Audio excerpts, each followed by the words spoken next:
Hey. Hi, people. Thanks for joining. I'm going to let some more people join.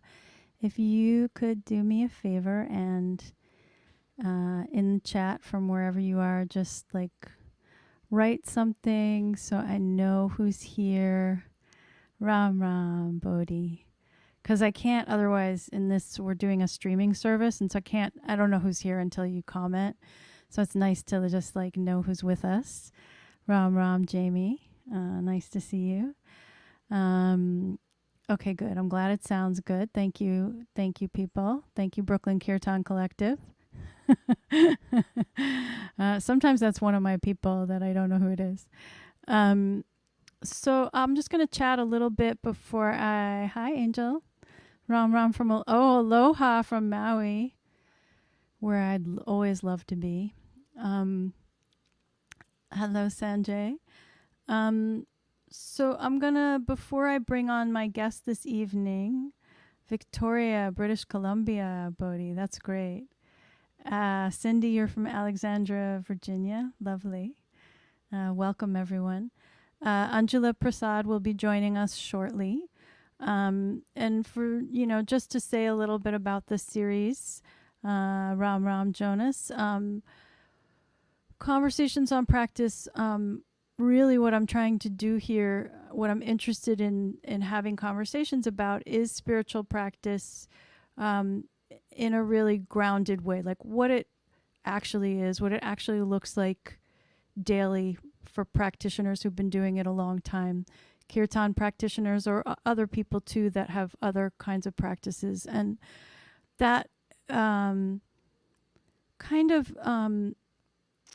I feel like there's for a very long time been misinformation around what spiritual practice is. And there's a lot of stuff that people kind of fall into. Like we've seen cults and things like that happen here in the US and elsewhere. And I'm sort of interested in talking to people about the reality of it, like what it really is, what really kind of works, where that kind of your faith and your belief and the mysticism meet sort of the reality on the ground, and how you live your life, how you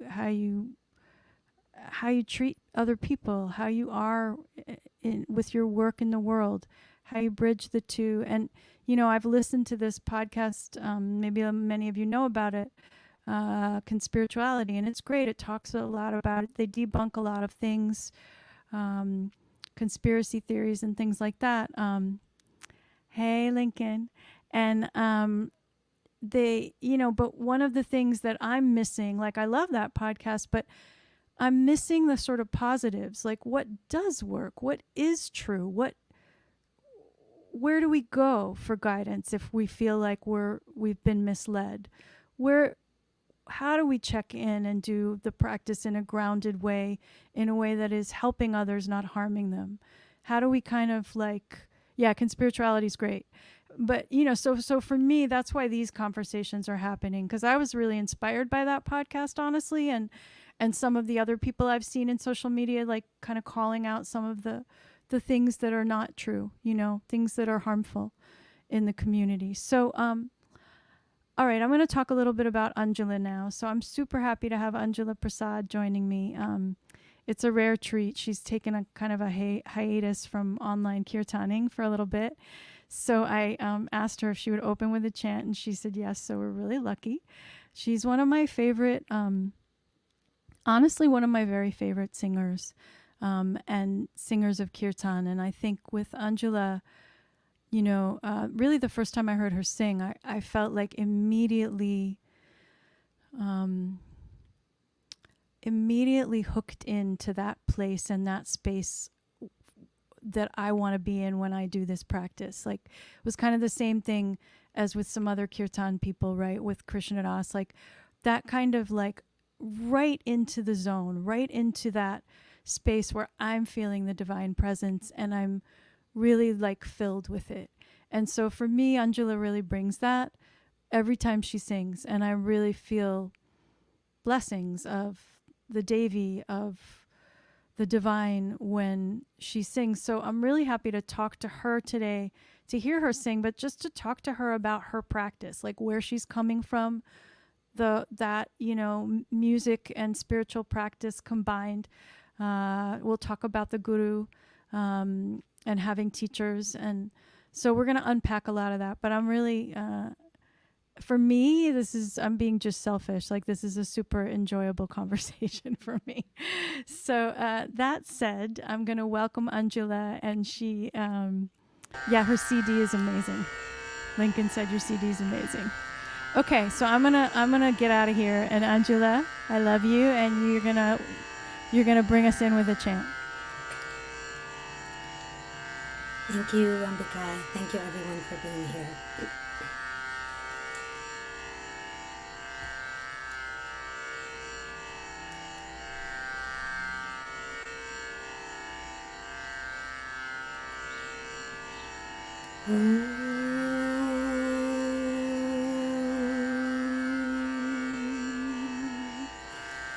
Shri Ananta Hari Narayana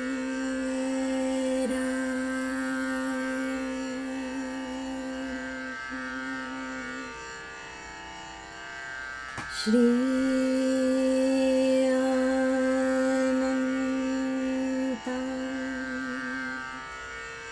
Hari Ananta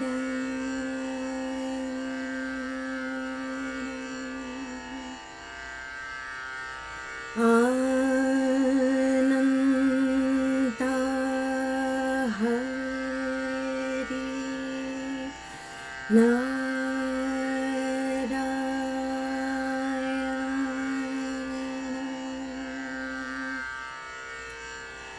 Hari Narayana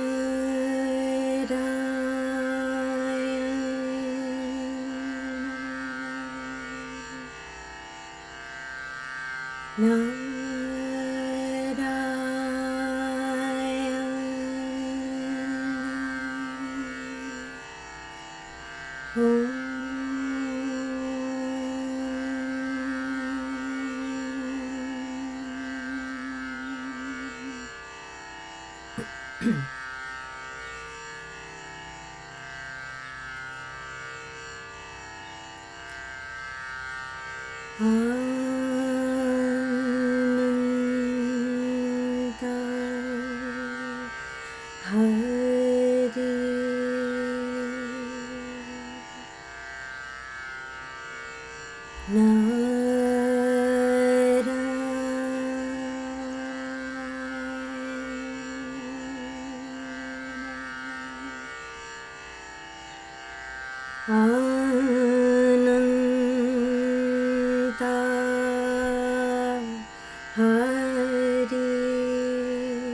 Ananta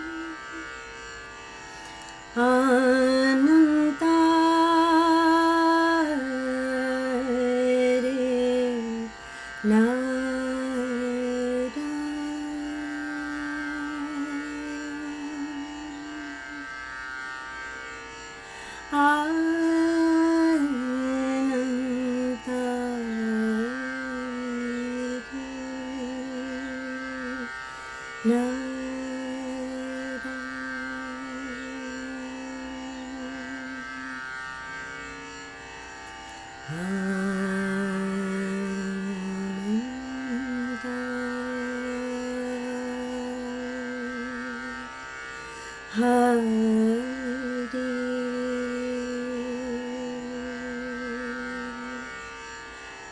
Narayana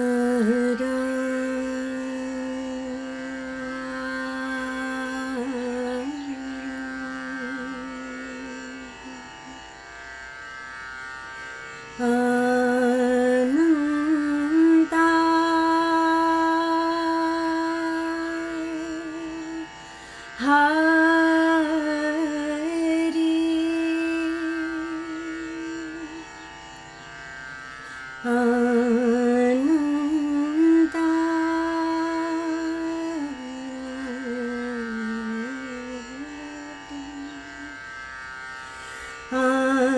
Ananta Hari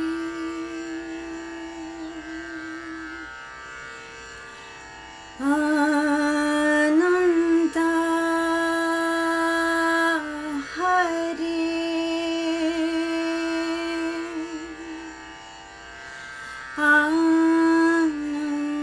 Ananta Hari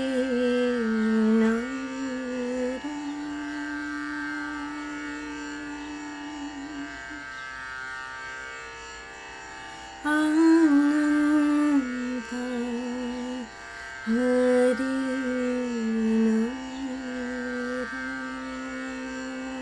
Satyamayi Parame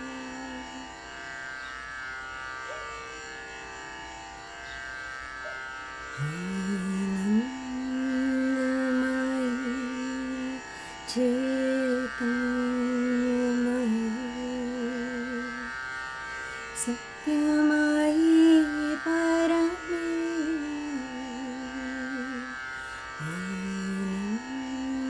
Anandamayi Chaitanyamayi Satyamayi Parame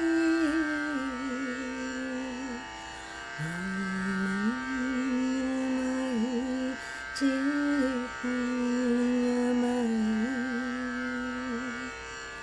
Satyamayi Parame Anandamayi Chaitanyamayi Satyamayi Parame Anandamayi Chaitanyamayi Satyamayi Parame Anandamayi Chaitanyamayi Satyamayi Parame Anandamayi Chaitanyamayi Satyamayi Parame Anandamayi Chaitanyamayi Satyamayi Parame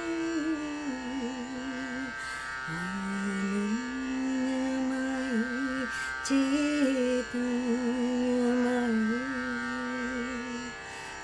Satyamayi Parame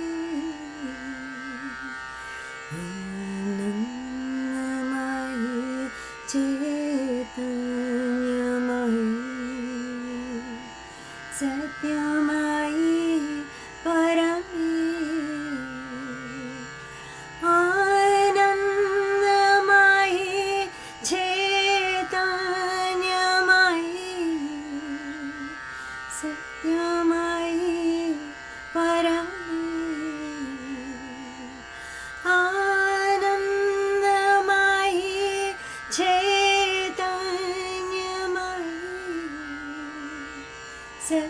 Satyamayi Parame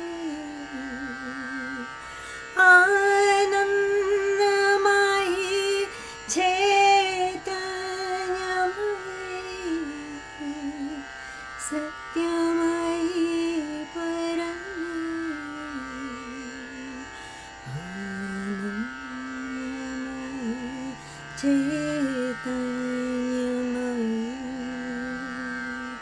Satyamayi Parame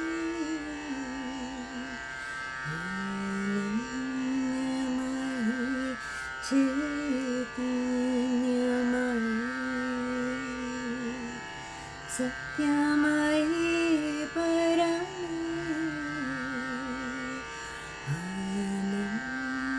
Anandamayi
Oh my God, the birds.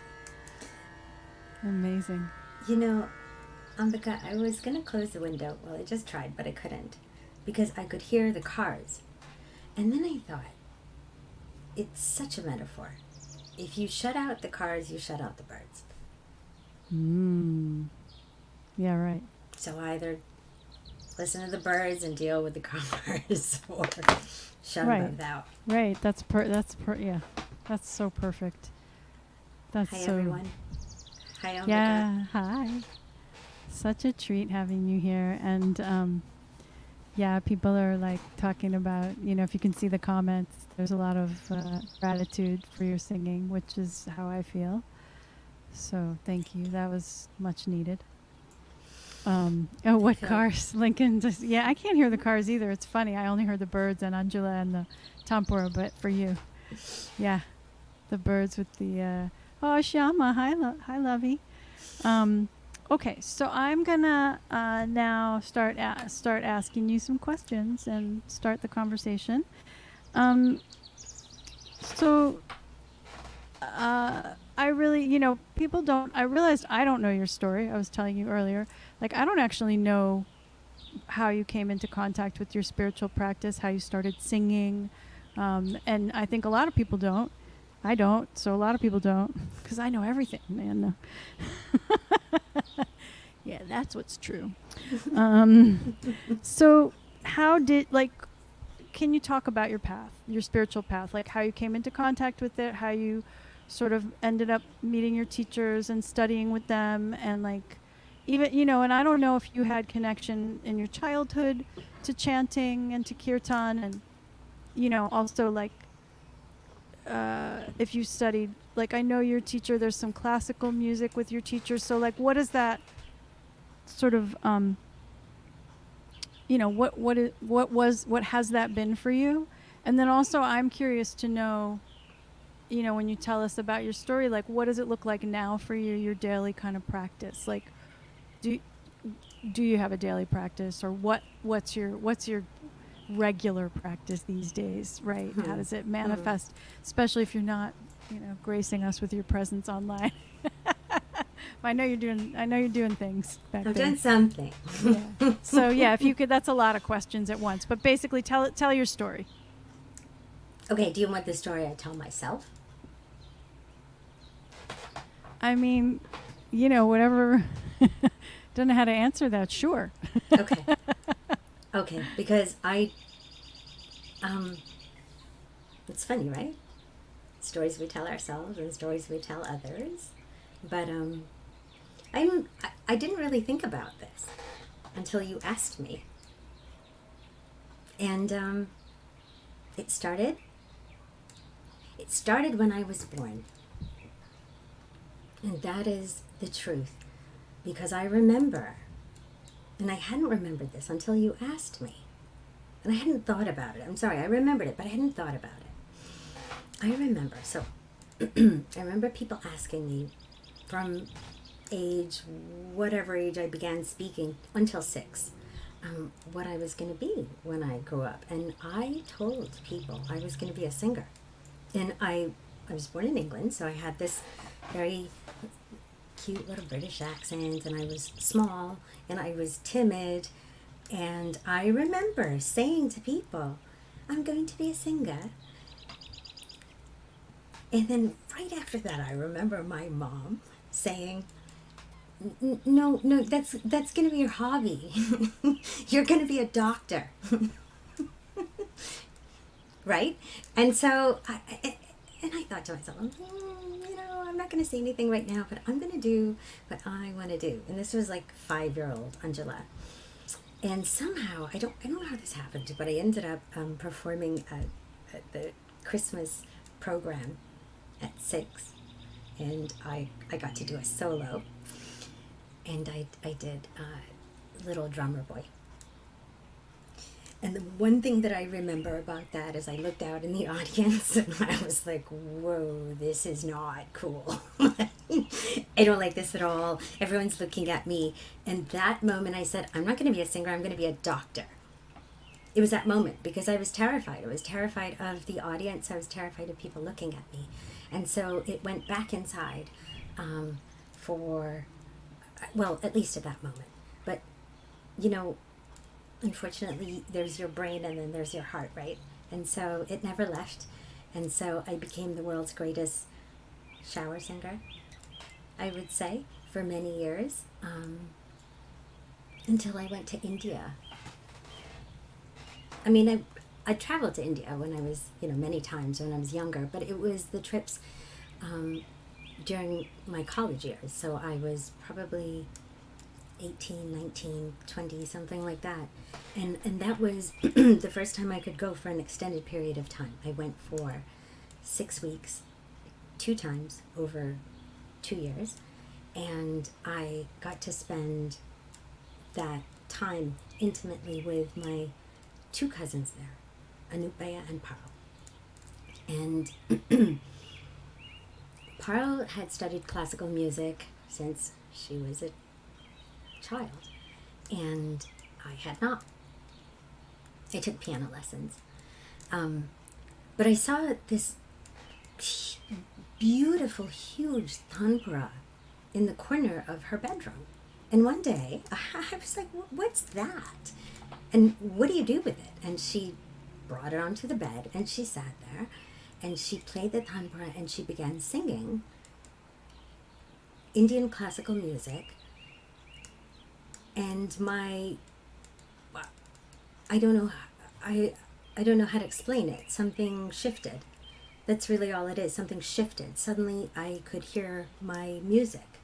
Having kind of the voice that I have, it's a little low, or according to what I heard a lot from Indian people, it's husky. I have a husky voice.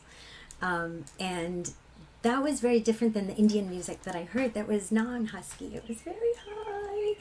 And I couldn't sing like that, right? But she was the first person who said, you have the perfect voice for classical music. And during those 6 weeks, every day we sat there. She pulled the tanpura out and she played it and would teach me what now I understand, rags. But I couldn't understand what a rag was at that time. I thought Rag Basant was a song. And I would come back and I would tell people I know 3 songs. Rag Basant, Rag Bahar, whichever, I don't even remember what the third one was, but I thought I knew 3 songs. After those trips, obviously something had shifted, and those songs stayed with me. And I sang those for a decade. Just those. Just by myself. And I loved it. And I was happy. And I was fulfilled. And then somehow by, this whole process, I was living in Minnesota. This was after my college years. I was content just doing what I was doing. And I met some new group of music angels who came to Minnesota from New York. They were a group of musicians who were signed by Terry Lewis and Jimmy Jam. And they said, what are you doing in Minnesota? You belong in New York. And they were my next set of musical teachers. They sang in the subway. They sang on the street. And I'd never seen anything like that. I'd never seen music without a purpose other than music. There was no other reason to do it. And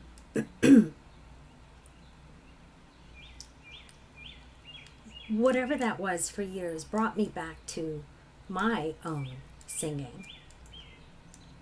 And I wanted to get a tanpura. Keshav Das. And his little shop over there in the West Village, I found him and I went down there and I said, I'd like to buy a tanpura, please. And of course, he was like, who are you and what do you want a tanpura for? And I think it might have been in his apartment actually at that time. And I said, well, you know, I sing Indian music, you know. I'm not really a classical singer, but I just want to play it, you know, thinking about my cousin. I was like, I just want to play music like that. So he was like, okay, can I hear you sing? And so I said, sure. And so he pulled out a tanpura. He said, I just want to hear what would be the right instrument for you. Of course, we all know and love Keshav Das because this is what brought me here. And he pulled out a tanpura and he played it and I sang a little something and he was like, okay, great. This is going to be the right tanpura for you. And come to kirtan. Come to kirtan, he said. And I was like, what's kirtan? And he said, just come. Don't worry about it. I'd actually never even heard of kirtan. Okay? And so I went, and there he was, and he was with Devdas. And the two of them were sitting there, and it was the grooviest, funkiest, spiritual offering I had ever heard. That wasn't something I knew from India. It wasn't a musical form or offering that I'd ever experienced before. And so I remember sitting in the back and just thinking, wow, this is great. You can just be free. Nobody's judging you. Nobody cares what you're thinking or doing. You can just be free. Just sit in the back and just sing. And am I at question 3 yet? I don't know. Keep going. I have okay. questions upon Please feel free to jump in at any time. Otherwise, I'm just going to keep going because I'm spanning my entire life here. You know, no, it's a big question. Getting me to today. But that practice eventually, I remember thinking, this is wonderful. I can still remain anonymous, sit in the back. I can access something that is, it's not Indian, it's not American. This might be Indian American. And I can just sort of bop in the back and sing. These two are amazing. And then I remember 9/11 happened in New York. And it was a really intense time for us. And I remember a lot of women said, we don't have a lot of women, females, leading us. We don't have a lot of women leading us. We have a male voice out there, but why don't you do it? And I was like, it's not for me.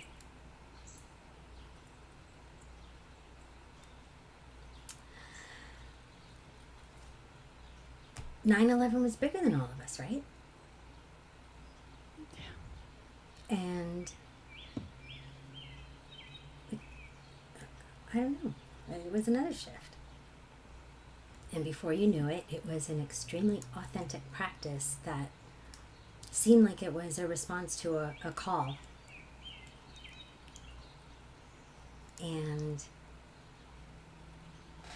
I thought I'd call and see what responded. And it was a completely different time than New York was, right? Oh, yeah. It was 20 years ago. Yep. Mm-hmm. And, you know, from that, then we all the next step was meeting Marlo, and he said, "You sing like that? Just for fun? And in the shower?" And I think he probably set up a microphone in the shower and was like, "Here, we're going to do your first album. You just stay there in the shower. Don't worry about a thing." And one day he said, "Hey, you know that musician that you love so much? Guruji, Pandit Jasraj Ji. He's playing at my high school, where I went to high school. He's not in high school. The place that I went to high school in Westchester. Come on, we gotta go." We went, and that was it. I saw them, and I knew this is next. And I struggled a lot for a little while. I was just like, how do you find them? How do you find them? And then one day Marlo said, "You Google their names." One has a school in Westchester and one has a school in Long Island, and you can call them. It's pretty amazing. And that's what led me to Guruji and my Gurujis. And then from there, that was 2005. And now my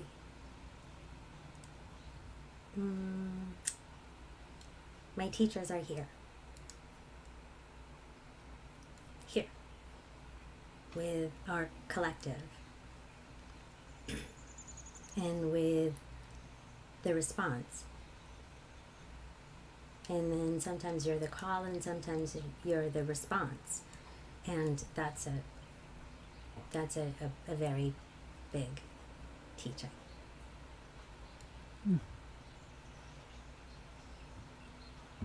Yeah.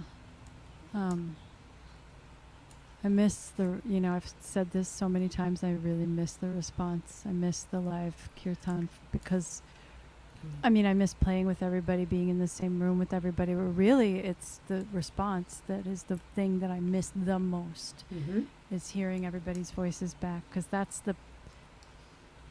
for me, I was a performer for so many years in bands, and I loved it, but it's not the same. There's a lot of differences, but one of the main differences is you don't have people singing back to you. It's not this communal practice in the same way. You're the performer, and they're, and it's collective, but kirtan, it's like we're all in it in the same way. There's a leader, but a good leader kind of should disappear a little bit in some ways, right? Like get out of the way of the practice, out of the way of like things that interfere with the practice is what I mean, so that you can just chant, so that you're serving the chant. Like for me, that's one of the things I love the most about you, is that when you sing, I really feel like you're serving the chant, like the chant comes first. And I feel that. And then it takes me into it, right? And there are other people who are really great. But they're not doing that. They have beautiful voices, they have beautiful instruments, they have a show, and they're chanting, and the chants are very deep and beautiful, but they're more performing. They're not as much serving the chant, right? And like that was the first thing with Krishnadas. I was like, that's all he ever does. There's a reason why so many people love him. And that's for me the biggest, right, is that in service of the chant. So I think this brings me, one question I had that I still would like to know about is like, what does your regular practice look like now? Because, you talked a little bit about Pandit Jasraj and your teachers that you came into contact with, but like, what did that practice look like when you were studying with them? And do you still study with them? Or do you have a daily practice? Like, how does that manifest for you? So I'm not currently, I don't really know how to say it. In all practical terms, I would say I'm not currently studying Indian classical music. But I'm in close contact with my Gurujis, daily contact. So I don't really know, which I think we're going to get into this topic in a little bit, how you separate the two. But in music, and especially in our chants, there's a pause. And so I think, as with everything else in life, if we don't compartmentalize what we're doing, we're just in a phase of a relationship with it. So whatever that is, my daily practice looks very different.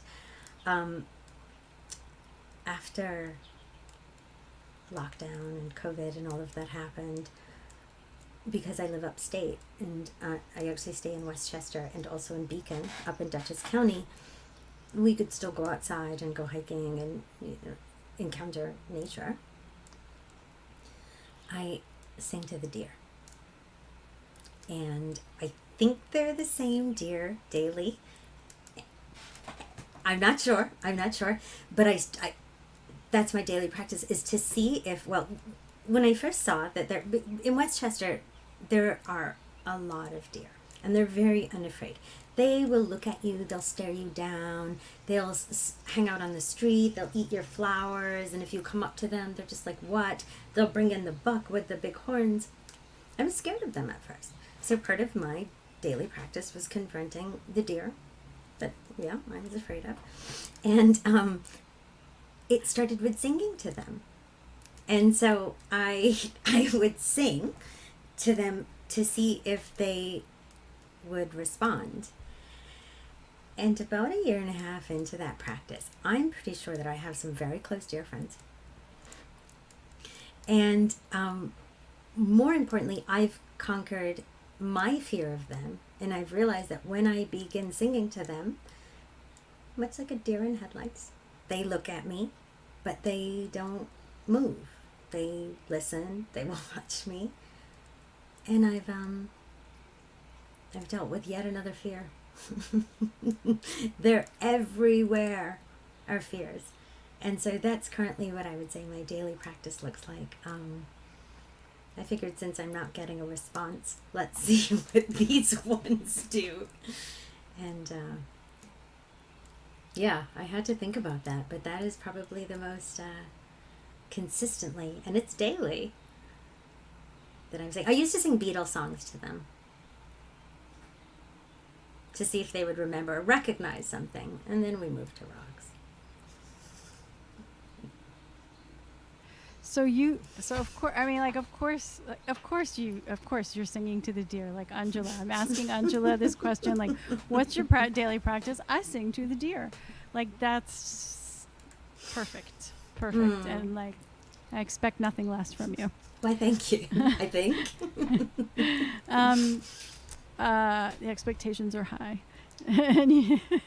So when you sing to the deer, though, now you said you started with Beatles songs, and then, like, do you do chants to them now? Like, do you do Indian classical? You do it all? Sometimes. Whatever the mood is? Well, I try to not switch it up too much, because they still, I don't know if they're connecting to my voice or to the actual melodies. I don't know. It's all kind of a work in progress. Amazing. That's amazing. That's but, I think it was largely when I realized that I'm afraid of them. I was afraid of deer. Who's afraid of deer? Right? And then I thought, okay, and so it started that way. And it was largely just learning how to just look at fear in every corner. It doesn't make any sense. Seriously, what are deer going to do to you? Yeah. Fear often, sometimes, of course, fear serves a great purpose, right? It can save us, that fear. It can save our lives at times. But too much fear and it rules you, and like fear that keeps you down or keeps you in a box, or, so it is like, I always sing Hanuman Chalisa when I'm afraid. Mm-hmm. Like, that's my go-to. If I'm somewhere and I feel afraid, that's what I do. Mm-hmm. If I know. And it definitely helps me feel like it's my refuge, right? So it's helpful. But also, I think learning to discern between fear that protects us and fear that prevents us from growing. How do we learn that? You learn as a child, don't put your hand in fire because it hurts, right? So that's a good fear. But then, what about all the other things that we're afraid of? That you're supposed to push through. How do you know the difference? We could talk about it. Yeah, how do you know the difference, Anjula? Also, you have a friend here. Cindy says she's afraid of deer, so you're not alone. And we have another person who's afraid of spiders, which is that one I've heard of a lot. I'm just building a relationship with spiders now. Yeah. No, I am. It's a little bit, it's new. When I see them, they're a friend. I don't necessarily want to live, up close with them all day, but they are all friends. How do we discern between healthy fear that's helpful, and fear that's a hindrance? Like, what do you think?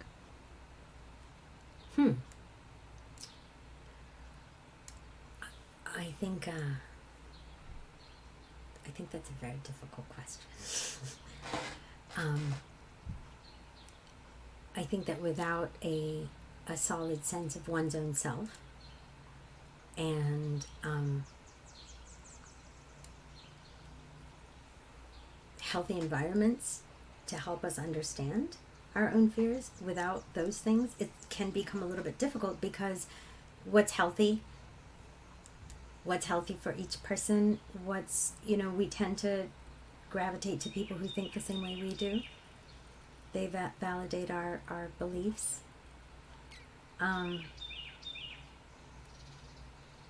For me,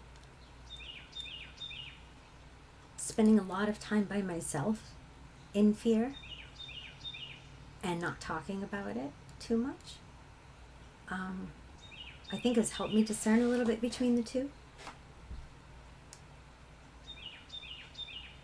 Yeah. But you have to do that, and you have to take time for that. And I don't know that our busy lives, everybody's busy lives, are conducive to that all the time. It's a lot. It takes a lot of space. How do you know? How do you know what? And I think we may get into this a little bit, but it's a lot of what's happening now. How do you know what is right and what is not? How do you know if you're fear-based or, and singing to the deer does help for me. Hiking in the woods by myself helps. Those things don't lie to you. Nor do they tell you the truth. They just are, right? Yeah.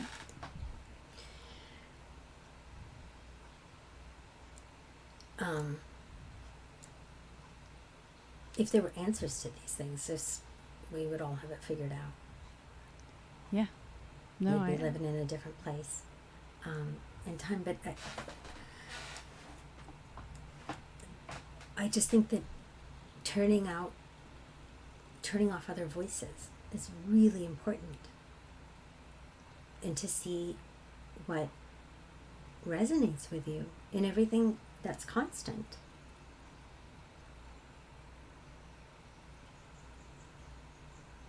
Yeah, it's not it's, of course, you brought it up, and so I wanted to sort of turn it back and ask you what you thought, but it's not an easy, there is no easy here. There's a big question, and it's, and discernment plays a big part, and that comes from a lot of reflection and work on yourself, as you said, and knowing yourself. And it's a process, and every time you think that you're there, then the landscape changes, so we can't get too comfortable. Right. But it is absolutely about daily practices. And again, we may speak about this later on, but what does that mean? What are daily practices, and what does that mean to us? Right, so. And we can. We can go in any order, really. It's interesting that that the fear thing came up, and that it was part of me thinking about I had a different perspective. I actually listened to a really good podcast, which I now can't remember the name of, that my daughter sent me, but I'll try. But about the QAnon and the wellness to QAnon pipeline, like to conspiracy theory pipeline, and the, you know, I had never really heard the QAnon myth fully before. I realized, like, I heard pieces of it, and when I would hear pieces of it, I was like, that's absurd. You know, what are you talking about? Like, in the basement of the pizza parlor, Hillary Clinton has a cabal of pedophiles. Like, what? You know, like, pieces of it were like too crazy. Like, they sounded, you know, just zany even to me.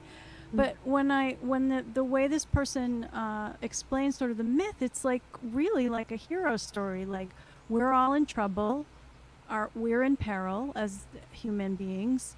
There are these malevolent forces, and so the malevolent forces that they are calling out are not who I think are malevolent forces, but still, like Bill Gates and Hillary Clinton and the Democrats and the whatever, progressives and liberals, and right, and that those are the malevolent forces, and that if we can vanquish the demons, you know, and these are the ways to vanquish the demons, peace and harmony will rule the land. We will all be in peace and harmony. And I thought about that, and I knew a lot of the stuff was fear-based, but when I thought about when I really listened to that, it changed my perspective from one of like anger and indignation to one of empathy, right? I started to feel like, I mean, I love myths. Like, I really need myths in my life. Like, the stories, the Hindu mythology has given, and not just Hindu mythology, Greek mythology, like, it's given me so much because it gives me context and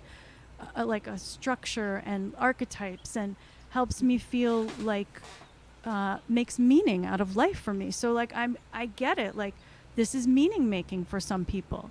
And there are people manipulating for their own purposes, for the purposes of power. But it was really interesting to see like how you know, the origins of that myth. And then if you're a spiritual practitioner, you believe in mysticism, right? You believe in gods and goddesses and the divine and in things that are not tangible. So it's pretty easy to get misled. And for somebody to sell you snake oil, you know, and say like, this is going to solve all your problems. So, you know, I think since we, you know, this is reversing, I wanted to talk about other things first, but it doesn't matter because I like to go with the flow.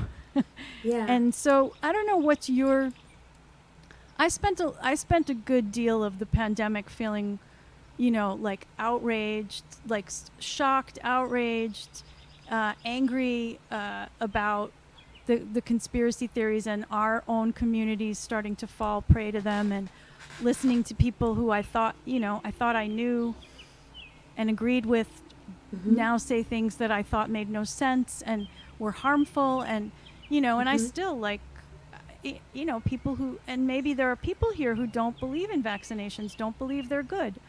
And if you're one of those people, speak out, because it's good to have a conversation about it. Like, I don't agree with that, but I think it's good to like at least have dialogue and like be able to listen to each other and communicate, and not just say, like, not put other people down because they believe things that are different.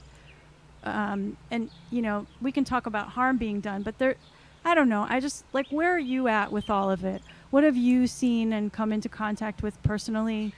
Because you're really, I want to say you're very grounded. Like, I've known you to be very pragmatic and grounded in your daily life, right? You're a lawyer, for goodness sake.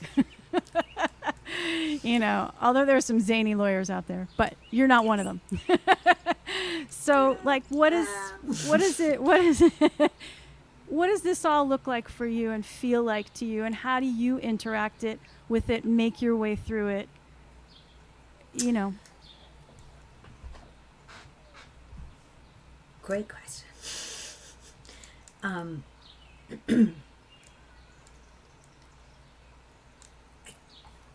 think okay, so I'll start out. I got my vax April. I got my second one. I believed in it. I wanted it done as fast as possible. Same. But being Indian, a lot of my family, they're doctors. They had it done in January. And they were a little bit concerned about me because I've been very vocal about not getting a flu shot. I don't get the flu shot. And I won't.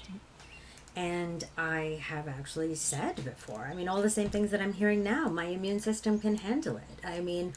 I believe if I take vitamin D and zinc and all of those things that I'm hearing now, my immune system will be boosted. I'll be high enough, keep my thoughts happy, do yoga, meditate, all of that. You'll be able to combat the flu. But if you do get the flu, you'll still probably be able to get through it. It's gonna suck, but you'll get through it. But never was this additional component, which is that you could be a carrier of something and you could travel from place to place. And sure, I could do all of those things. I could take vitamin D and zinc and all of that and keep my immune system up and not even, I could contract COVID-19 and then not even be symptomatic. How amazing. But then I go to my parents. I'm asymptomatic. I carry it on to them. I fly on a plane, I go wherever, I walk around, I think I'm good because, well, I am. But there was this additional component to it that changed my way of looking at it. It wasn't any longer about me being able to handle the flu. If I get the flu, I get flu symptoms and I stay home and I deal with it. It was just about me. But this was about something else. It allowed me to freely move about and not be concerned about. I believe all of that. I believe that if I take all of the right supplements and keep myself positive, I can probably be an asymptomatic carrier of COVID, right? Probably. But then what? Then you travel around just a contagion, right? And so there was that additional component. I didn't want to see all these other people. First, the people that I love, my parents, but then people that I don't even know that I'm encountering. So that part was kind of a no-brainer for me. So in a sense, I understand what people are saying, but what about that part? Even if you can keep your immune system up, and even if you can become asymptomatic and it doesn't bother you, what if you carry it to somebody who can't fight it? Then what? And I don't know, it became difficult because I see a lot of leaders in the wellness community who I, same as you, trusted and believed, and I listened to them and I'm like, that may be correct, but what if? And I saw a lot of people taking down like conspiracy theories, how evil all these people were, but I also thought, even if that's going on, the science seems to be in. Like, yeah, there are politics about it. And our leaders, political leaders, were all over the map. What was right, what's not. And so, for me, there were scientists, and I believe science. And I don't believe every scientist is a politician, And so I think it was it is still difficult for people to separate the two because you have everything is very politicized right now. And you may have a feeling or an emotion or a response to something that's not consistent with, for example, wearing masks. The science is in. Wearing masks seems like it works, but a lot of people, just by looking at where people wore masks and how the numbers went down, but people will still say to you, no, this is the masks, they don't work because they can't filter X amount of, and they'll give you science, and I'll listen to it. But then I look and it's just like, well, countries where people just put their masks on because not that big of a deal, their numbers went down quickly on the front end of it, right? So I looked and I was like, okay, that must be working. Even though there's all sorts of other ideas about whether it works or not, well, look over there. They messed up. And so what we went through, I think, in this country and continue to go through is something completely different, which is you don't tell me what to do. We're going through our teen years. American exceptionalism. Or, we're just the teenagers of the world, right? We're filled with awesome stuff, just like teenagers. I love teens. I do, but I also don't. But they're a stage. Don't tell me what to do. Because, I mean, there were some pretty cute masks out there. Hell yeah. Right? Yeah. I almost found myself buying masks the other day at 70% off because they were adorbs. And then I was just like, why are they 70% off? I was like, right, we don't have to wear them anymore. You know? And so you really had to stop and think, okay, I get that. Don't tell me what to do. But that's a whole different thing. And then when we got to the vaxes, I understand that too, because there's so much politics behind it. And what do we know about science? Who's telling us about science? We don't get it. mRNA, DNA, is my DNA going to change? What does any of it mean? What are all these new cell towers going up? What's going on? Yeah, it sounds crazy, but like,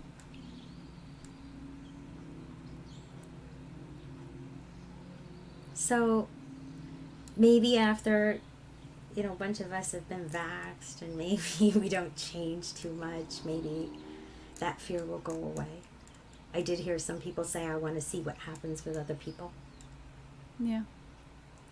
I guess we're guinea pigs in that sense, but it is difficult. We have conflicting messages from the top down. We have people that we believed in that are saying, you know, don't do it. Oh yeah. But, you know, you have people that are saying the entire world is in a conspiracy against us. Right. How do you combat that? You know, maybe you just look a little bit and say, okay, it looks like they weren't wearing masks here and things got pretty bad and they were wearing them here. They got vaxxed here and they're doing okay. You know? I mean, we're a year and a half in. We now have empirical evidence. It's, you know, it's no longer hypothetical. We can do what we want with it. That's true. It's getting easier to see a little bit what's happening. But I wanted to bring up one thing, just sort of that I was talking with a friend today, because I always question, like, when I think about this, like, why did the conspiracy theories take hold so much, you know? And it's not that conspiracy theories are new. They're not. They're age old, you know, but like this one really took off in a big way. And then of course also I was surprised that in our spiritual communities people were really taking to it, and I was hearing things that I've heard on the far right now in my own backyard, right, or front yard even. And so I was surprised, and I remembered though thinking, and this sort of like when you're talking about the vaccine, and you know, saying like, I think that I can keep myself well and you know, do these practices and these things to keep my own self healthy. I think that's true, but I also thought of something that back in the days when I was studying, I was doing yoga, like Ashtanga yoga, really hardcore. We were all like, I don't know, eating hay or something, and you know, not eating much, but like there was like a real like purity feeling, right? Like I'm gonna like cleanse my body. I'm doing pranayama. I'm doing all these things and I felt sort of invincible, right? And I really, really believed, like the at the time people were like, you know, you get cancer because you're eating McDonald's. You get cancer because you're drinking soda. You get cancer because you're smoking. I mean, smoking, yes, but like that one's been proven. But like, and maybe some of these things are true, but I just thought like, so you don't do those things and you're going to protect yourself. You have protection. And then a friend in our community who was a yoga teacher and like doing all the same things we were all doing, she got brain cancer. She died from brain cancer. Like, and it was fast and it was merciless and it was brutal and it was tragic and it was a real eye-opener for me, because I thought, well, but she did all the things, right? She did all the things, but that's not always how it goes. There are so many different variables, right? And that was one of those moments where I was like, okay, I need to get down off my high horse and think like I know the secret and you people just are like lazy. You know, not taking care of yourselves, you know. So And that's a part of it, but that's just one part of it. I mean, it's maybe the first level. We can all try to do that, right? Try to be as healthy as possible. Yeah. Take care of ourselves, exercise, eat vegetables, whatever that is. Be keto if that's for you. Whatever you think is healthy. But the bottom line is even that's so conflicting, right? I mean, yeah. Some people eat only meat. Some people believe that's the worst thing on earth. So, I mean, there's just conflicting ideas on every single thing. Yeah. I think part of the problem is just information overload. We are not, we know, everybody knows every side to every single thing. And then also on top of it, you also are believing some of the lies that are fed to you, right? And so you may hold strongly to something that's not even true. But it's information overload. You have websites, you have comments, and you have no idea who's commenting. Is it a 12-year-old? Is it somebody from another country? Is it this political party? Is it who is responding to you? And then you're responding and giving that comment your entire being and self. And so I just think with the information overload, we're choosing information that we think suits us. And now I'm not saying that it's better to be in the dark, but I think information overload is difficult. Like I said, there's conflicting. A vegan will tell you there's nothing better than being a vegan. Somebody keto will tell you those people have no idea what they're talking about. People who are on, I don't know all these diets, but if I could name them off, I would. They all will tell you completely conflicting things. Right. And with a tremendous amount of authority. Then, and yet, like you said, people are kind of living and dying at the same rate.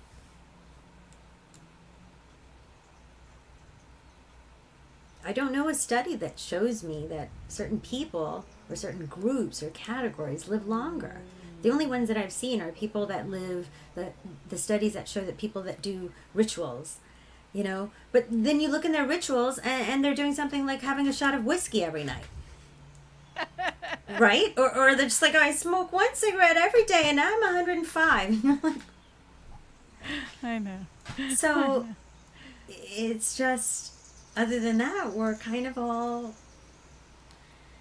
living and dying at the same rate. And it's hard because finding out what's true for you and what resonates, it's really what resonates with you, right?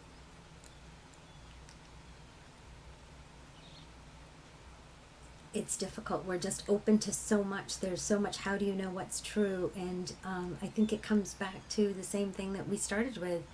You have to find time to be by yourself. You have to find time to be with nature. That is human nature.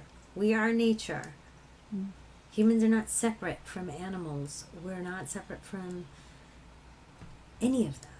And without getting back to your center, it's just a crazy world out there. You can tailor your social media to just one channel, one viewpoint, and just do it for a month. It can be the opposite channel of what you believe in. Within a month, you'll believe it. Because that's how susceptible the mind is. So, the challenges are greater than we think. I just think the most amazing thing to me has been that how are there such conflicting, completely diametrically opposed ideas that exist right now, and each person thinks they are 100% right. Yeah, I know, right? Yes, yeah. Yes. I mean, that's a whole, I do believe there are people, people who want to stay in power who are manipulating others in order to stay in power, and they see it. And they're willing to do whatever it takes to stay in power. So they'll spread misinformation and they'll let it you know, they'll let it take us all down if And it keeps them in power. there are other people that truly believe it. Yeah. No, and then there are the people that really believe all Yeah. of it. That's all they've got. You know, Mhm. that's their. It's interesting. It's not a simple fix, and it's definitely complicated, and it's definitely global. You know, I mean, we can look at India and see so many parallels to what's been happening in America. Can look at, you know, so many places where sort of this nationalist fervor has taken over, right? Yeah. Yeah. So, I have a slightly, I have a theory about it. tell me. So I think that we are all experiencing, and we can see it in so many ways, a shift from very yang energies to yin. And I'm going to use those terms as to not get too connected to male, female, men, women is what we tend to do.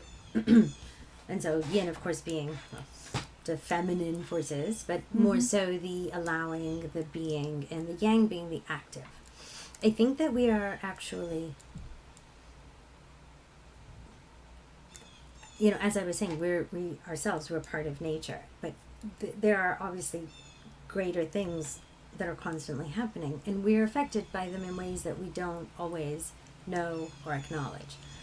And as this shift is going from something that's very yang, which is, how do I say this without becoming confusing? Yang is very active. It's a teacher. It's giving you information or knowledge. It's doing.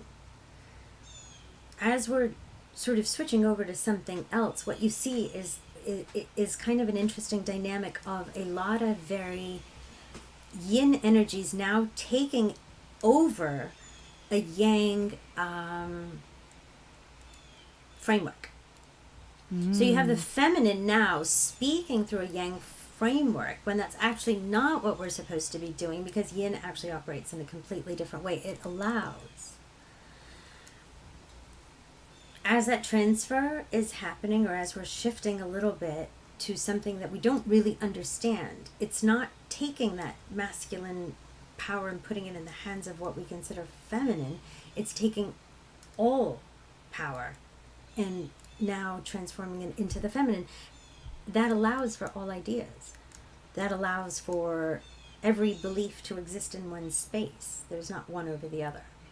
I think as we're shifting, we're seeing that a little bit. You see,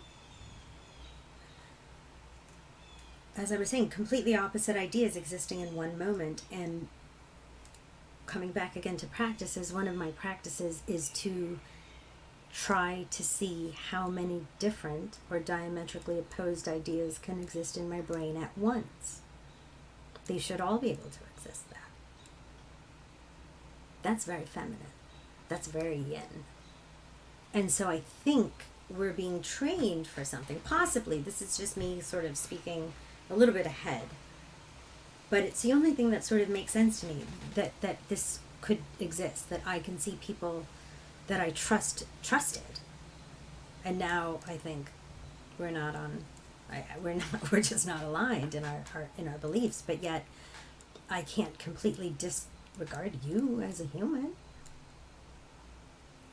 So, we're being pushed. We're being stretched. Definitely we're being pushed and stretched. Mm. I also think that it's partly, I think all things are partly a response to climate change, because that's so much, that's our Mother Earth. And, you know, I think you're right. I think it's an interesting take about the feminine, and I really want to think about that, because I do feel that a lot of sort of the older world is patriarchal, right? Or not the old world, but the world that we've been living in, the cultures we've been living in, very patriarchal, right? And that there is this kind of feminine rising. And I think you're right. Like, that shift is, big change is hard, right? And it's like we're all over the place. So I think that's a great perspective. And I also think like climate change is overwhelming. I think even though there are people who deny it, I don't think really in their core, like they're feeling the fear of the change of the, and they might, when given again people to blame for it and an easier answer, people will take it. It's easier to grapple with. That's because we're letting too many of those people into our country. That's why the resources are scarce, right? It's easier. Now I have someone I can blame, and if I get them out, problem solved, right? But climate change, that's not problem solved. Like we have no idea how to undo what we've done, right? As a people, as a planet, and I think everybody feels the urgency of it. And I think there's that thing of like denial is one of the things you do when you're scared, and coming back to fear. So I think that's also when I think about it in that bigger, when you kind of gave it a big container, right? So when I think about a big container, I also think about that. Yeah, me too. Absolutely. I mean, climate change, again, maybe that's just something that we are now suddenly aware of, is the expanding and contracting nature of everything around us. And suddenly we're aware of it. I don't actually know what climate change deniers are. I don't know what you know to deny. Do you know what I mean? Yeah, well, it's like people say it's not because of humans. Like, yeah, things are shifting, but it would have done that anyway. We can keep doing what we're doing, and then it would just happen anyway. Yeah, okay. There's like that's reasoning. Okay. Huh. Which is interesting, because perhaps there is some truth to that, is that we've done exactly what we're supposed to do, and now part of what we're supposed to do is shift. Yeah, that's a good one. Yeah. Wherever we are, I mean, we collectively all arrived here. That's maybe for sure. We had to get ourselves into that mess, and we'll get ourselves out. Maybe I don't so. know, Maybe so. Maybe I'm completely disillusioned and we're just spiraling out of control, but I don't think so. I don't think so. That doesn't feel right. Did you hear the birds? Validation. I heard some validation there. I wanna pivot because I don't wanna because I want to just say to people that we've had a couple of questions already, so please try to remember your questions, because I'm gonna ask for questions from all of you, participants soon. But until we do the question and answer portion, I do want to just bring it back to music and spiritual practice. So, the connection, that divine connection between music and spiritual practice, and like, what is the connection for you, and has it been? Like, you talked a bit about your journey, but like even with with Indian classical, I feel like there's a spiritual component to it. For a lot, there's a lot of different kinds of music where you can really feel that spiritual component. And so what's that been for you? And then I think, you talked a little bit about kirtan as a practice, but maybe if you want to dig in more. And like, also, I'm just sort of curious, what do you listen to? Do you listen to kirtan and Indian classical, or do you, I listen to all kind of stuff that people would be surprised about. But like, what do you, so that's just a curious question. But can you just talk about mainly about that connection between music, spirituality, spiritual practice, the divine? Like, where does that, how does that manifest for you?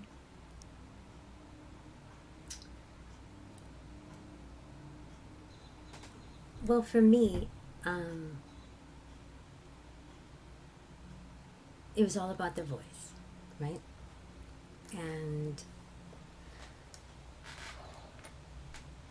so there's a couple different things. Like the path of studying music and Indian classical music is a spiritual path unto its own self. It is such an in-depth study, and the concept of the guru and shishya requires complete surrender.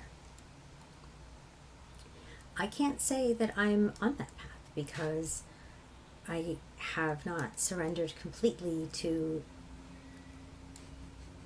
an external guru or to Indian classical music. But for me,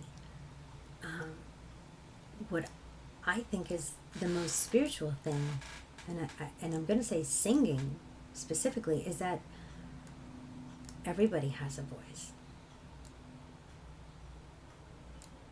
And learning your own connection to your voice is the most spiritual thing there is. And you hear it. It's inherent. You hear babies. They're singing, you put on music, and they're dancing. So it's part of our nature. But everybody has to know your voice is absolutely a part of your spiritual path.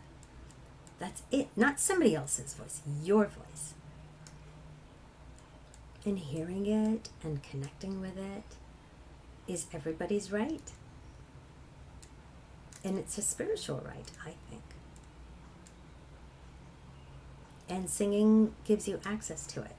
It's not whether you're good at it or whether people like it. Those are all different components. That's, has to do with whether you perform or whether people want to listen to you. But that's completely different. And which I think, again, brings us to kirtan, where kirtan is so amazing because everybody gets a chance to just lose themselves.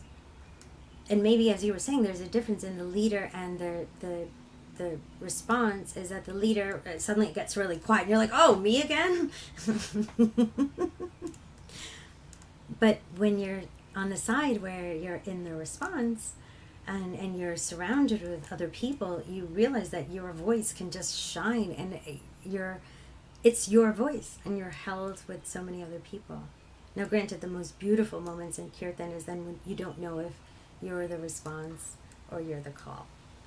Those moments happen, right? When you hear them and the audience is the call and you become the response. That's how it's supposed to feel. Right? I'm going to give that snaps. Snaps for that. I love that. Oh my God, I love that image. Yeah. Oh. So that is why I think music, and specifically voice, is everybody's right. If you choose music as your path, anything can be your spiritual path, because the spiritual path is anywhere where you lose yourself, right? Where you lose this. And everything that's inside here merges with everything outside of you. So wherever you can lose yourself is your spiritual path. If that's music for you, but the voice is very special. I don't play an instrument. Many people do, and they can lose themselves in that, but they still absolutely have a voice, and getting in touch with that voice is a very integral part in all of our spiritual practices. And nobody has access to that but you. Yeah, it's like elemental in a way, like from the beginning of, I think, our existence as humans, we've been doing some kind of singing. Yeah. And whatever that is, chanting Om, if there's a sound, a mantra, but it's something it's your voice. I've heard people say before, I don't like the sound of my own voice. It's very American. You're not allowed to sing here unless you're a professional.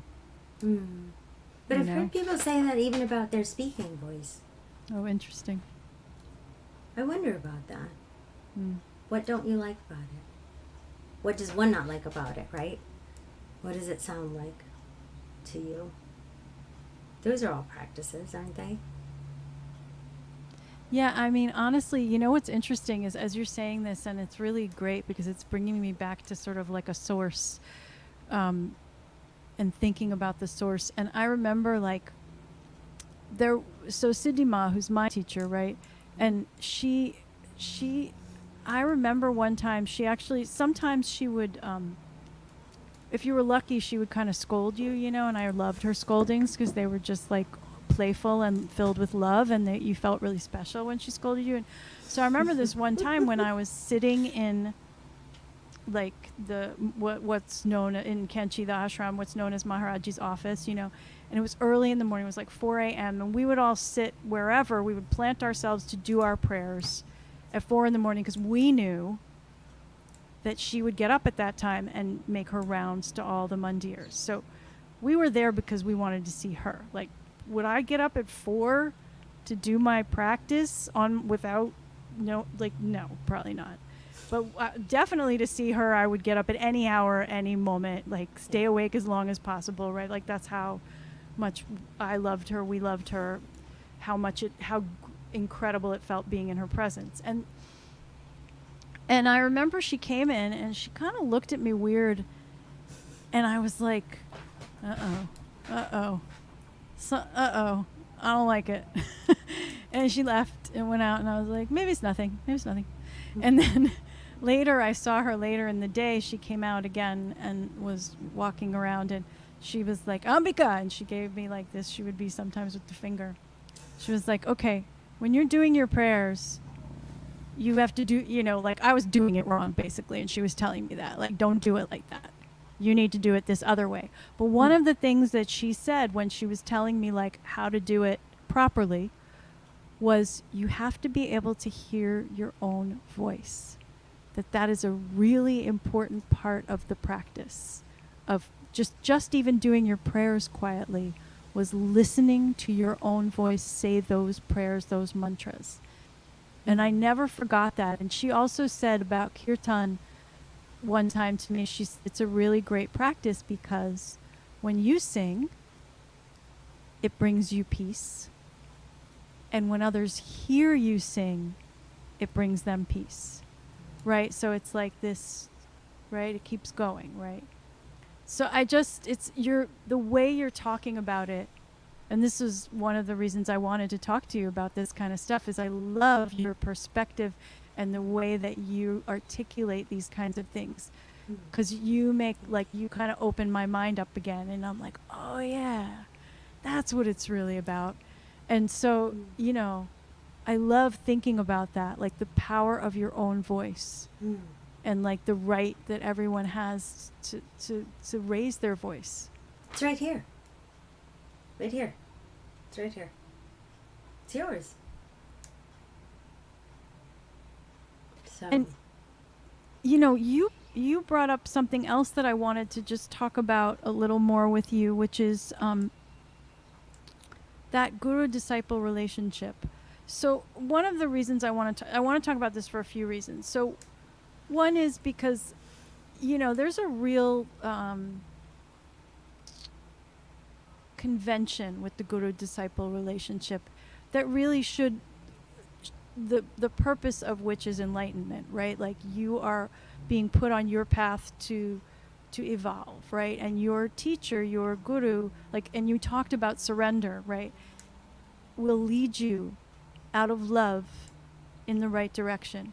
But there are certainly, teachers and gurus who've done the opposite of that. They've only harmed their students. They've, gotten sucked in by power and fame, and they've really abused their students. And so it's scary, that idea of surrender. But I wanted you to talk about what it's supposed to be, what the nature of it really at its best can be and should be, and then how do we navigate that, and how do we also navigate it if we don't, like you talked about not wanting to surrender completely to this particular path, right? We either resist, or we want a guru, in this community a lot of times, because I talk so much about Siddhima and Maharaji, and a lot of us do in our community, right? About having a guru, and I really longed for a guru when I would hear Krishnadas and Ramdas talking about the guru, and I, there are a lot of people here who've said, what do I do? What if I don't have a guru? What does it look like for me? Do you have to have a guru in order to have a real spiritual a real practice, a real grounded? So that's a lot of questions at once. I keep doing that, but it is, but it's totally fun. Because I get the vibe. I get the vibe of what you're asking me. So I just wanted to say, I want to clarify one of the things that I said before. it isn't that I didn't want to surrender to the path of Indian classical music. It's that I was not, I am not even able to do that. The way that let me back up a little bit. So the Guru Shishya relationship that I saw with Guruji and Bade Guruji Pandit Jasraj Ji was something that I've never seen before. That was that level of surrender, and continues to be that level of surrender. It seems almost impossible to do in modern day now. I mean, it is 100% surrender. It is living in the presence of your Guruji and 100% believing that your life is in that person's hands and that you'll be okay. We don't even have such a dynamic here. Other than living in an ashram, possibly, with who you may call, or your guru may be, other than living in an ashram like that, there's no such dynamic in today's world, and certainly not in America. So it's very different. My experience is very different. So when I say that I have not surrendered to that, it's less about wanting to and more about talking about how incredibly difficult it is to do. So for us to all just say, oh, I surrender, you know, at your yoga class, and you do a mantra and you surrender, and then you go to Starbucks and you get a medium venti and you order a large and you just throw it on the ground because you're so angry. We're not talking about, we're not even touching that level of surrender. So those concepts in play, and I'm going to say I don't even know if they exist it's not just space, it's time. And maybe it's, and also, I'm going to also make another distinction. I think that to have a guru in a path, and if it's Indian classical music and that path happens to be alongside with the spiritual path, but so are so many other paths where you devote yourself and you lose yourself and you find somebody who guides you. Those are all equally valid. Okay, hold on. I'm somewhere in the middle of the 5 questions. Give me a second here.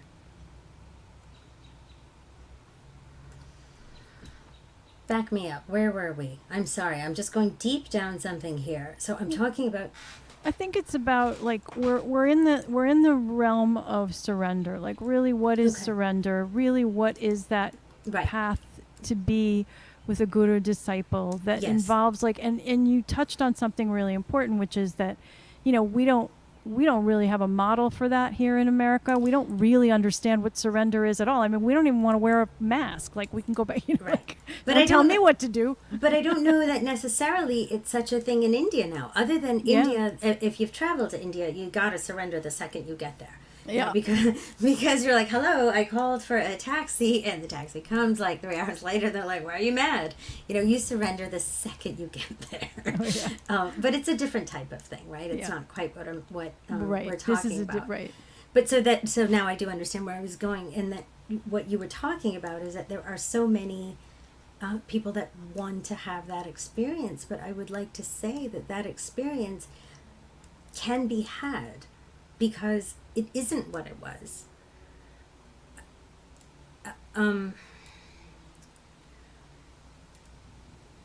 We're not. You can surrender. You can find somebody who you believe in, whatever that may be, whatever their teachings are, and you can surrender to that in whatever way you want. I will say, okay, I'm a little bit all over the map right now, and I'm sorry. I'm going to try to. It's my fault. You should blame me. I won't. It's just that you're asking such amazing questions. No, seriously, and you're making me think about so many things. Okay, I'm going to take a second. You're going to say something now. Yeah, no, well, I think,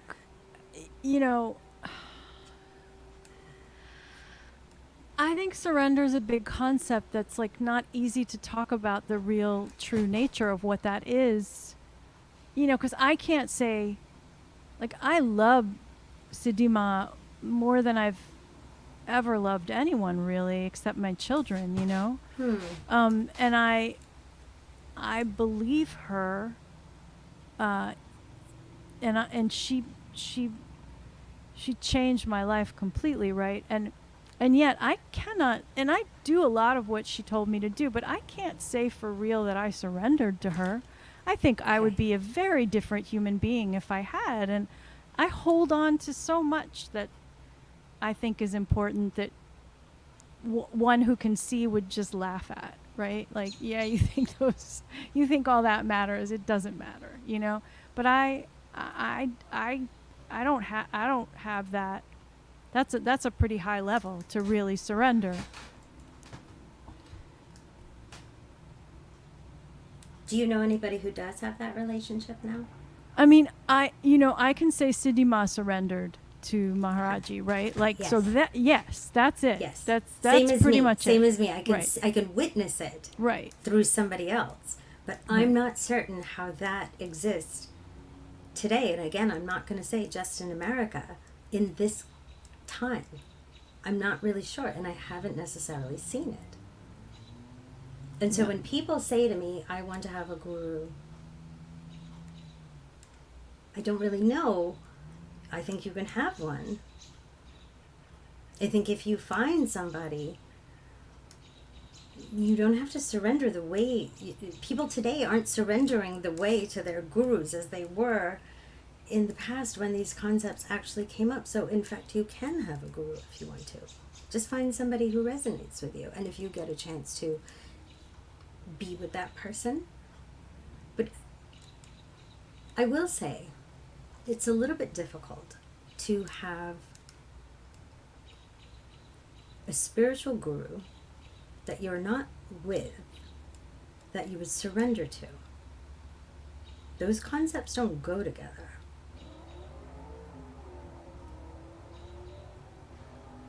That's a very difficult thing because, say, and for a spiritual guru, right, it's not verifiable. If you have a guru, say I'm a carpenter, and let's just go off topic completely, I'm a carpenter and I have a carpenter guru. And they tell me, you do this, you surrender this way, you do this. It's verifiable. I see my craft becomes better. Yep.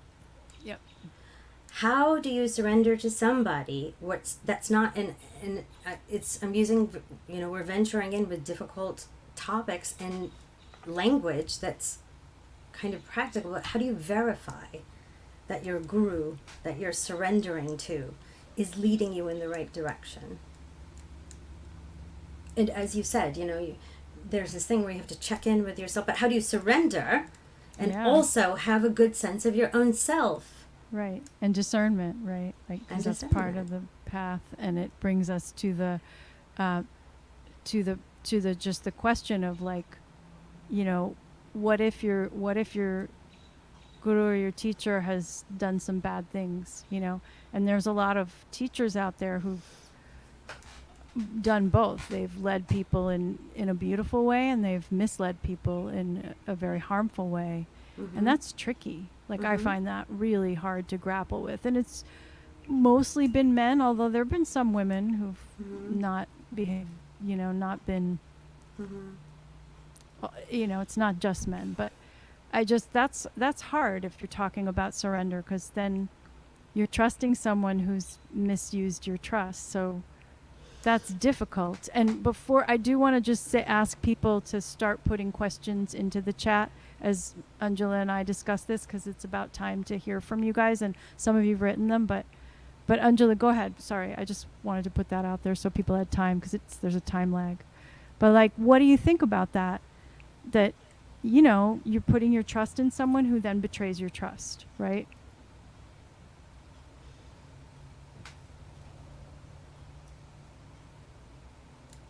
So that relationship is just like any other relationship we have? You fall in love with somebody, you put your total faith and trust in them, and they betray your trust. But you fell in love.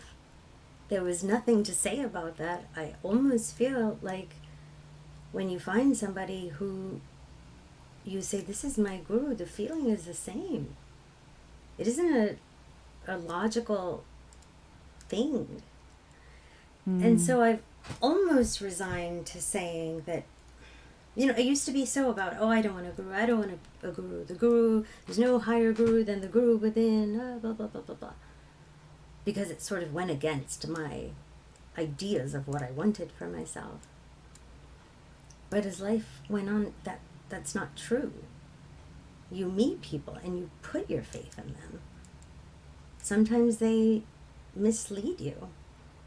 But I have to say, when I look back at everything that I've gone through and people who have betrayed my trust, maybe that was just something I had to go through. Yeah? There's equal parts of light and dark. We learn in the good and the bad. If I put my complete trust in somebody and that person wasn't right or true completely, I didn't have the ability to discern beforehand. And I'm not saying that people should go through abuse. Such things exist, right? But how do you start to tell people? Yeah, I saw somebody made a comment here that with faith you can know who's right. But that's your faith. People, how do you say to people, well, you had faith in the wrong person? No, you had faith.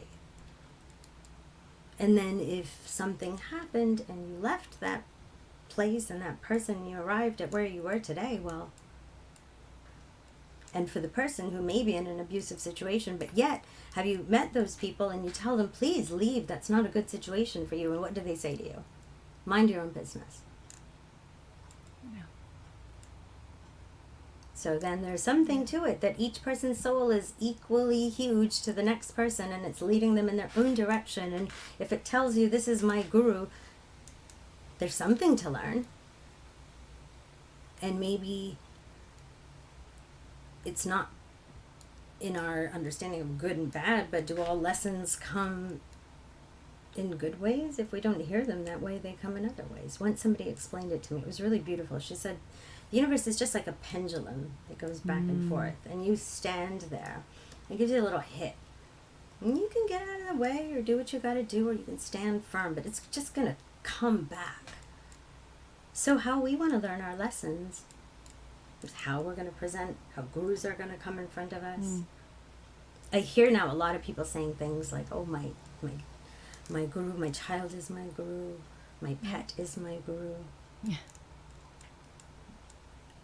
I mean, at The the risk deer. of the deer, but at the risk of, taking a word and making everything it, and therefore watering down, I do believe that we're actually getting closer to the reality of it, which is that life is the biggest teacher, and people are coming in all kinds of forms, and meeting a guru and being seduced almost in a way which can happen. How is that any different than falling in love? Yeah, no, that's an interesting point about the falling in love, because it is what it feels like, and you're right. We all do that. My last question is about this is do you think that the structure itself is problematic?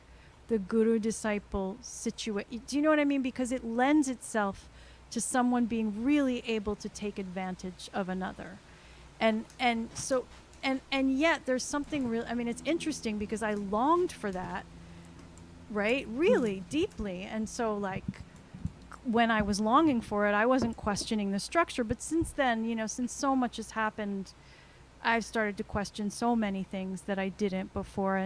And thinking about, and I've thought about the ways in which things are so patriarchal in our societies, and that I've taken, I didn't question them, right? And we've all started questioning, right? Structures and and systems that don't serve us, that are harmful, that could be different, right? So I wonder what you think about that. Is there a problem with the guru-disciple structure, or is it just, it's not the structure that's the problem, it's, how we see it, it's how we inhabit it, it's how different people, what do you think about that? It's a deep it's not an easy question. I know that. No, it's not, but that's okay. I didn't expect you to throw me softballs. Not you, babe. Not you. No. You've definitely caught me in corners of my brain where I'm like, how do I back out of this one now? Because I don't even know where I am. But thank you for that. Is there something inherently wrong in the system? Yeah. There are inherent pitfalls in power dynamics. There are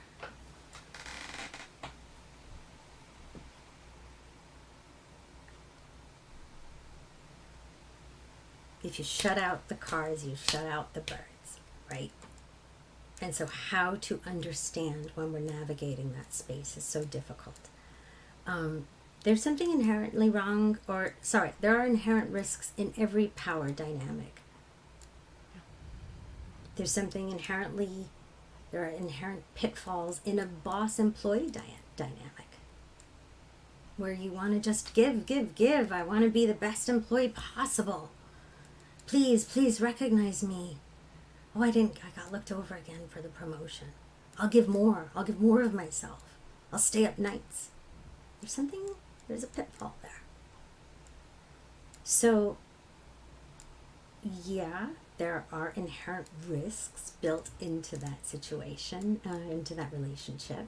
And it's very difficult because that one is actually built on the dynamic of total faith. But I think ultimately all you can do is have 100% faith in yourself. That's it. And that doesn't mean that you shut other people out. Well, just trust that where you're going is where you're going. If you meet somebody and you're like, this is it, this is my guru. I mean, you gotta have the experience. I look at times when I put my faith in somebody and then it's led me down a path that hasn't been what I thought felt the best. And then in retrospect, I grew. So what can we do other than go through life and just say, learn from our mistakes? Nobody's going to tell us, and I think we talked about this once. There's that saying, right, that, what is it? Wise people learn from other people's mistakes. Fools learn from their own. I think it's the opposite. You can't learn from other people's mistakes. You're going to make them. They're going to be in every form. They're going to be in relationships. They're going to be with friendships. They're going to be, you might get the wrong guru. You might get the wrong spouse. You might get the wrong, but you're going to go through it. And you're going to grow and you're going to learn and you're going to continue to find a center because humans were resilient. We have our own voices. Yeah. And often a Guruji is just your voice. Somebody said something that I thought was very beautiful. It stuck with me. When you find a Guru, it's your own self has preceded you and manifested in front of you so you can see your next path. So whatever that is. Say that again. And this would be in line with there's no higher guru than the guru within. That it's so difficult to see ourselves within. Mm-hmm. That your own spirit will proceed, it will go right outside of yourself and manifest right in front of you, and there is your guru, but it's you. Yeah. But it's you. And that's why you can see it in your children and your pets and the deer. And I think we're all moving towards having a little bit more of an equal experience.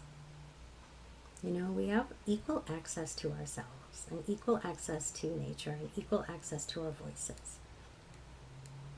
And that's where the change is happening, right? It's just, as we were saying, it's just allowing it. Yeah, the equal access thing is kind of a beautiful thing because Mm-hmm. it's not really so everywhere, right? That you have equal access to everything. And Mm-hmm. we're lucky here. We have a lot of access, not all equal, Well, the but things we're that trying to we move there. well, the things we do have equal access to are ourselves, and I Yeah. think that's what we're moving to. And this last year and a half, as difficult as it's been, we've been left with ourselves. Yeah. You know. Yeah. Yeah. And something else you said about the guru reminded me of like why being with Siddhima for me was so powerful and for so many of us, and people felt like that with Neem Karoli Baba, and there's a lot of stories, but that's that I felt like she really saw me, and we all felt like that. Like she saw the divine in me. Like she, right? So she reflected that. Mm-hmm. So it is that like what's really that's really the powerful thing is that when you can see like because we all Mm-hmm. I believe we all have that, right? We are all divine beings. We are all, Absolutely. but to really understand that, to really know it takes a lot of work to really come into contact with that. And so, And because we are sold so much of what spirituality looks like that we don't get how basic it is to just being. I remember somebody asked me about a decade, well, a little bit longer, what does a spiritual person look like? It was a male, he was wearing orange, white hair, and I encountered many of those people. But then, why? My neighbors are equally spiritual. Everybody who is here is equally spiritual. Everybody who is not, you know? How we approach it and how we access it and how we move through this world and life is just part of it. But it's the entire thing is an integration. It's a path of feeling something, acting on it, not resisting, flowing. It's all of your own energy, our own spirits, you know? Everything outside is just a manifestation, right? So. yeah, I mean, this is good. We could go on, girl, forever. I do want to say, there are a couple of, I feel like if you have more questions, now would be the moment about anything we've been talking about. But I feel like there've been a few, like, I'm trying to remember them all. One, I think it was Bindu who asked about, long ago, in the beginning of our conversation about meditation, does meditation boost the immune system when we were talking about stuff like that? And I'll just say that there have been studies done of meditators that their immune systems are stronger. It's like a lot, like there have been studies that say that is true. And there's a lot of evidence to suggest, scientific studies and evidence now to suggest that meditation, which lowers your stress levels and your fight or flight responses, right? If you do, and I would say the same is true probably for kirtan and chanting, those things they lower your stress levels and bring you into that sort of resting place, right? Where you're in the parasympathetic, I believe is where you want to be. If there's a scientist, you can yell at me. But, so just to answer that question, and then there's another one here. There was another one that I can't remember, so please rewrite your questions if I'm missing them. Oh, this is a great question, which I'm going to answer right now. Where or how can we listen to Anjula more? Thanks. We were just asking Anjula that earlier today. Mark, can you run the banner, please, for Anjula? And then Anjula, also, can you just answer, like, where do people find your stuff? You have this beautiful CD.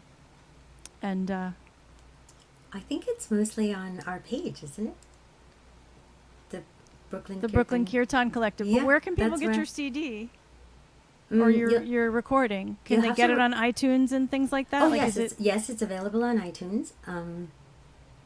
Yeah, yeah. Or you can just write to me and I'll send you one. So so it's her Facebook page. If you go and write to her, she'll answer you. She will, for Yes. reals. Yes, for reals. And I should also say, Mark, do you want to put into the chat the charity that we are asking people to, or that we're offering up tonight for people to donate to, because it's one that's Anjula, if you can talk about it, it's to help those in India who are suffering still so greatly, although it's starting to get slightly better. It's still massive, the suffering in India due to COVID. So if you could talk about the this GoFundMe, Oxygen for India. Just a little bit about it. It's just the one of many. I can just verify for you because I know the people that have organized it are from my Gurukul, and they are on the ground level, and every dollar that goes towards it goes towards getting oxygen, medications. They're basically connected in India to whatever's happening and making it happen. That's not to say that there aren't so many organizations that are doing that, but this is one that I can tell you for certain that I know, because I know the 6 people that are on the ground making it happen. Any dollar, anything that goes, any prayer that goes to India is obviously needed. Obviously needed. Thank you for that. Thank you. For posting, for bringing that one to our attention. I appreciate it. Any way we can help the folks in India and give to organizations that we know are doing the work they say they're doing, because That's right. you know, Right. that's important. And then I think that there was a question somebody asked, have you ever, I don't know who you're asking, have you ever sung with Bhagavan Das? Anjula, I'll let you answer your answer.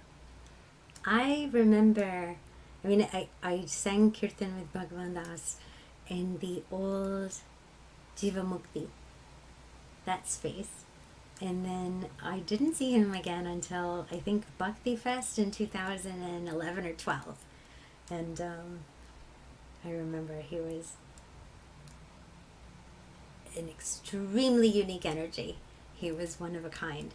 And this was actually right before I started singing kirtan, around 2000. Was that the time that he was in Jiva Mukti? I saw him at Jiva Mukti. He started chanting at Jiva Mukti. It was the late 90s. A little 90s. bit. Okay. I mean, Krishna okay. started Monday nights there. Okay, And right. was right. the regular, had Uh-huh. become the regular. And Bhagavan Das, he lives in California, I think. He was in And California, okay. So he came, he was like a special guest, and he Yeah. would do kirtans there. That's what I remember, yeah. And yeah. rituals, and Uh-huh. yeah. So to Old answer that Jiva question, yes. Old Jiva Mukti. Old Jiva Mukti. Good That time. was a magical place. It really was. Yeah. It really was. I feel like there are other questions that were earlier on, but I can't remember them, people, and I'm sorry because I just sort of didn't.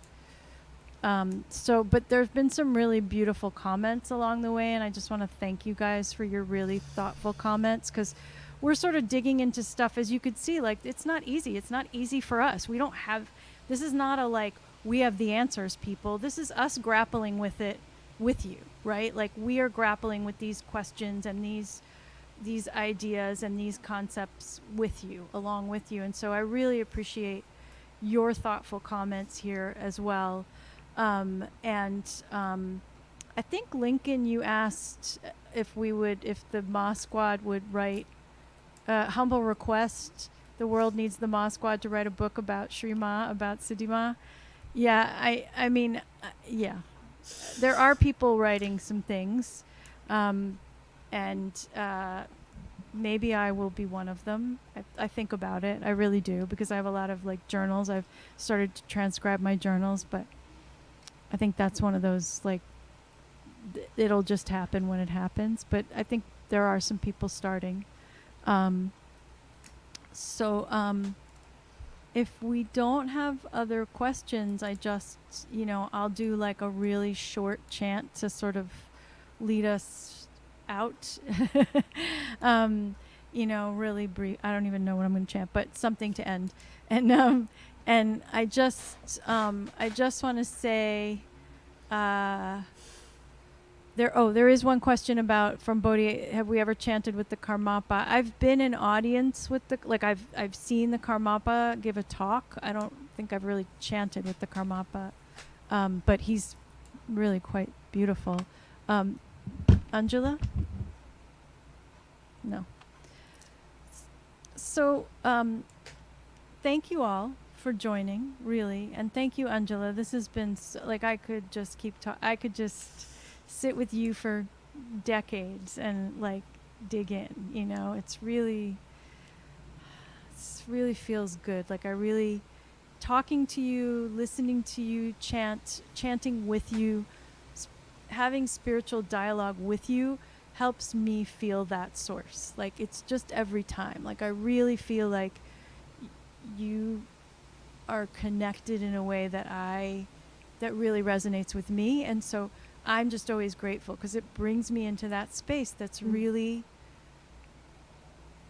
that space of the divine, that space of this feeling the source, and and then the chatter and the little things, petty stuff quiets, and I feel that kind of fullness. So thank you, really, thank you. I think I'm not alone in that. I want to thank you very much.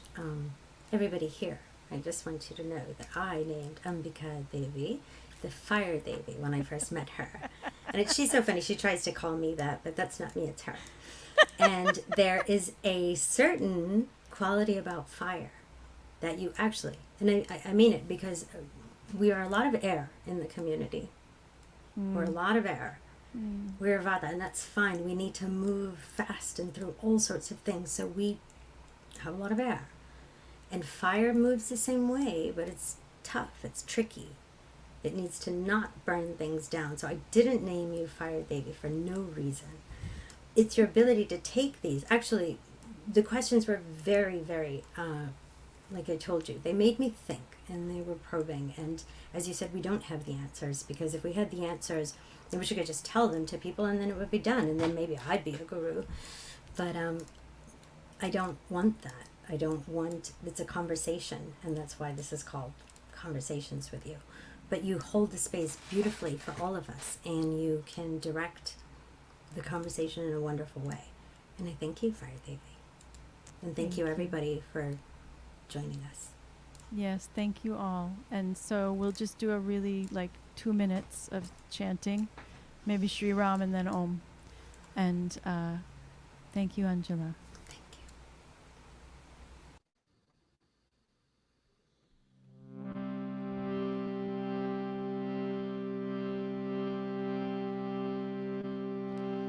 Shri Ram, Jai Ram, Jai Jai Ram.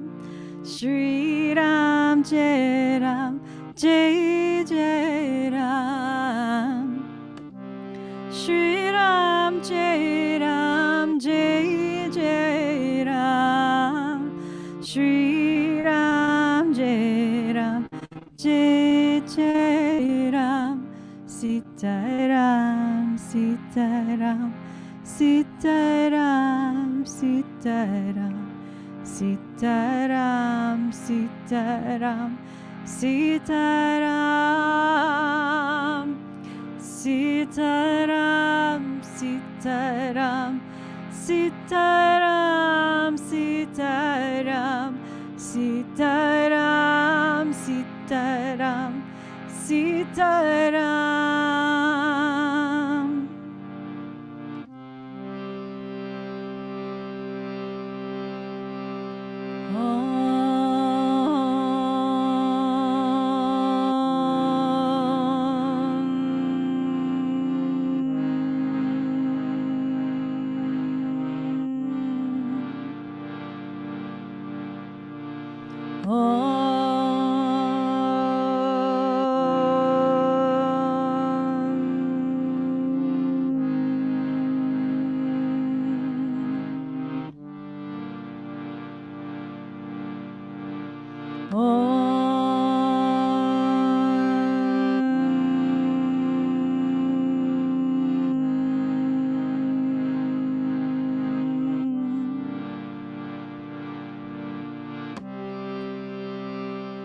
Shanti, Shanti, Shanti.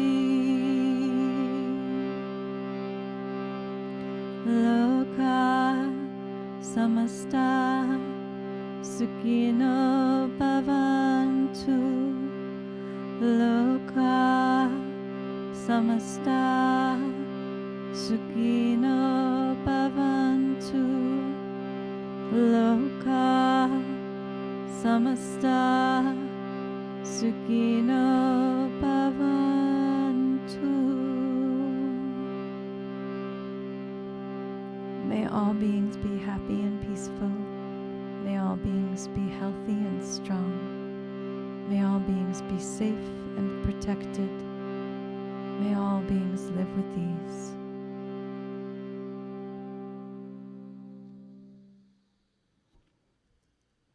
Much love to you all. Thank you. I'll see you back on the Brooklyn Kirtan Collective page on the Fridays. I'll have a new schedule up soon for the kirtans for the summer. And the next Conversations on Practice is June 20th, I think. June 20th. And that's with Shruti, Asher Colbert. So that'll be, that's Father's Day. So join us Father's Day. So thank you all. Much love. Ram Ram.